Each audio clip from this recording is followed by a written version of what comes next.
Imagine if dinosaurs survived into the age of the British Empire. And Britain did what Britain always did when it saw a place it did not control. It tried to put a flag on it. It's the 1800s. Not cavemen, not time travelers, steam trains, maps, soldiers, investors, newspapers, and an empire so confident people said the sun never set on it. But there was one problem still breathing in the forests and waiting along the water. The Dino Belt, a chain of jungles, rivers, warm coasts, sea lanes, nesting grounds, and migration paths where trade could pass through, but usually did not come back cheap. For a sea empire, this mattered, because the shortcut was not just tracks through trees. It was ports, river mouths, coastal routes, and inland railways stitched together into one dangerous red line. Most empires saw it and went around.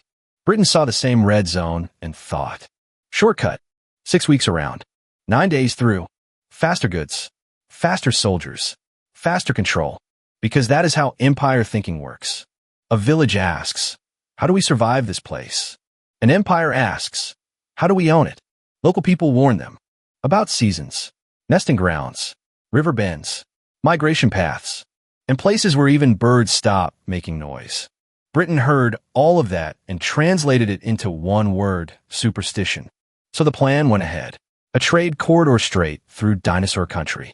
They called it the Crown Meridian Line, because giant mistake with tracks probably did not look good in a government report. And the worst part? At first, it worked. The first train made it through. The first cargo arrived early. The first coastal shipment reached port ahead of schedule. Officers smiled like they had defeated nature with a pocket watch. Newspapers loved it. Investors loved it more. For a few months, Britain looked right. The rails held. The ports filled. The maps were redrawn.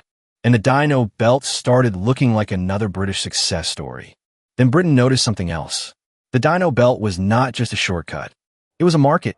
Bones, teeth, eggs, giant claws, live hatchlings, trophies for officers who needed a personality. One dinosaur tooth became an exhibit. Two became a business model. And once danger becomes profitable, people become very good at pretending it is under control. The newspaper screamed, the empire does not turn back. The Dino Belt has been tamed. Long live the British Empire. The investors called it safe. The officers called it civilized. And right when Britain started believing its own headlines, the Dino Belt started learning the schedule. Not like a villain, like territory. At first, Britain called it random. One worker missing near the trees. 2 men gone from a repair crew. 1 horse dragged from a water stop. 1 supply cart found upside down, with the food gone and the driver very much not there. The report called it a minor animal disturbance. Empire loves words like that. Then the numbers climbed. First month, 7 missing. Second month, 31 missing. Then came the third month. 102 people did not come back. Not from one battle. Not from one giant monster. From everywhere.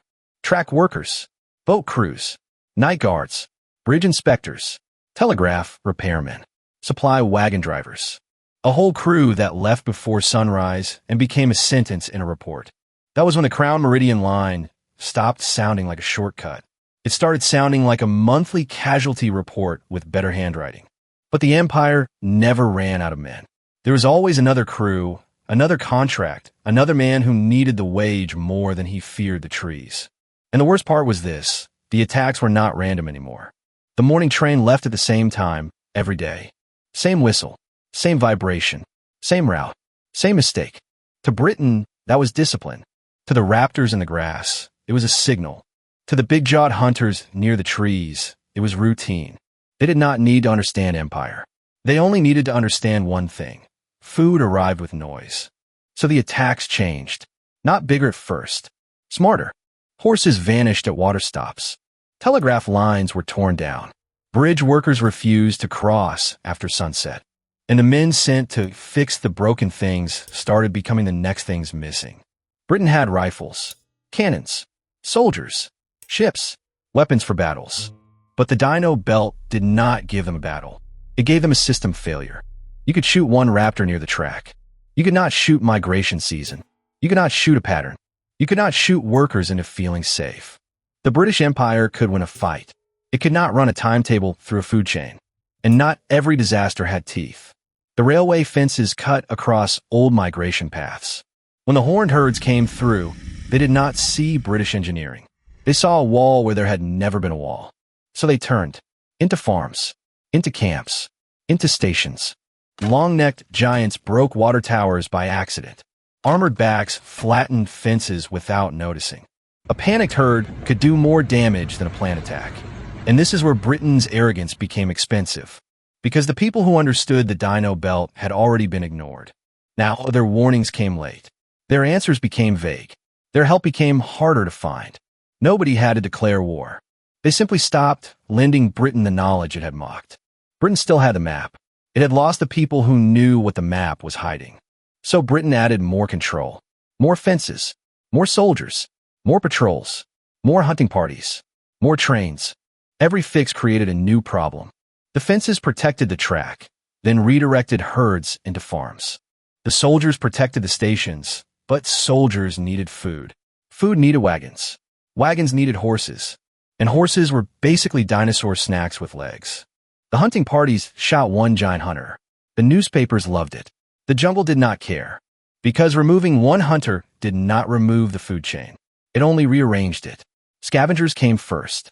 Then bigger jaws followed. Soon, the rescue parties needed rescuing. At some point, Britain was not protecting the route anymore. It was feeding a very expensive loop. And while Britain was busy making the Dino Belt worse, its rivals started moving. The old routes Britain mocked were still working. Slow, boring, profitable. Portuguese ships kept going around. Dutch merchants kept making deals. French agents watched with very friendly smiles. Britain had shown everyone where it was bleeding. A delayed shipment here. An undefended port there. A local ruler suddenly less afraid of London. A merchant house quietly switching sides. Britain built the shortcut to scare its rivals. Instead, it gave them an invitation. But the final nail came from inside the empire. The Crown Meridian Line was eating everything. Broken bridges needed timber. Missing patrols needed soldiers. Lost horses needed more horses. So Britain pulled harder. Taxes, workers, grain, iron, ships, all for one route most colonies would never use. And eventually, the colonies started asking the question every empire fears. Why are we paying for your mistake? At first, it was delay. A shipment arrived late. A village sent fewer workers. A port claimed it had no spare horses. Then delay became refusal. Refusal became riots. Riots became revolt. Not everywhere at once. That is not how empires crack. They crack one edge at a time. One colony stops sending grain. Another refuses new taxes. Another hides workers. Another signs a quiet deal with Britain's rival. Another looks at London and realizes the empire is busy feeding dinosaurs. That was the last nail. Inside the Dino Belt, dinosaurs were attacking the route. Near the route, the knowledge Britain needed had gone quiet. Outside the empire, rivals were circling it. And inside the empire, the colonies were finally pushing back. Britain was not losing one railway anymore. It was losing the empire that railway was supposed to strengthen. Years later, the Crown Meridian Line was still on the map, but only as a warning. The tracks were bent. The stations were empty. The platform signs were covered in vines. A torn British flag hung above the ticket office. On the ground, an old newspaper headline still promised, "The Empire does not turn back." Then a herd crossed the rails. Not attacking, not roaring, just crossing. Because to them, this was never Britain's route. It was only land. They said the sun never set on the British Empire. Then Britain built a railway into the one place where the map warned it not to go. And there, under the trees, the sun finally set.